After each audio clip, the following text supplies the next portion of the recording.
नाजरीन, हैदराबाद में टंडो यूसुफ पुलिस मुबैना मुकाबले में घुरबल मंशात फिरोज के ज़ख़्मी हालत में गिरफ़्तार करण जी दावा कई आहे। उन हवाले सां वधीक अपडेट करे रहियो आहे नथूराम। जी नथूराम, वधीक अपडेट कजो।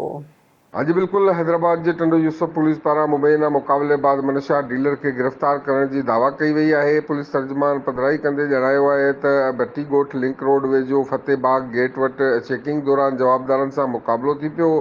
पुलिस जी दावा है त फायरिंग जी ॾे वठि बाद घुरबल मनशियात डीलर ग़ुलाम मुस्तफ़ा सोलंकी ज़ख़्मी हालत में मिलियो, जंहिंखे इलाज लाइ इस्पताल मुंतक़िल कयो, जॾहिं त संदसि साथी फरार थी विया आहिनि। पुलिस जो इहो बि चवणु आहे त ॼाणायल गिरफ़्तार जवाबदार इंतिहाई घुरबल मनशियात डीलरनि जी फ़हरिस्त में शामिल आहे, जेको आइस, हीरोइन ऐं चर्स जहिड़ी मनशियात जे विकिरे में घुरबल हो।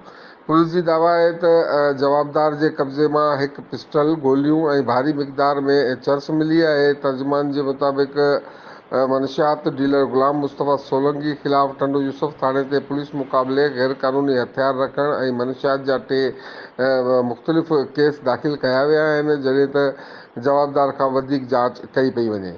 जी।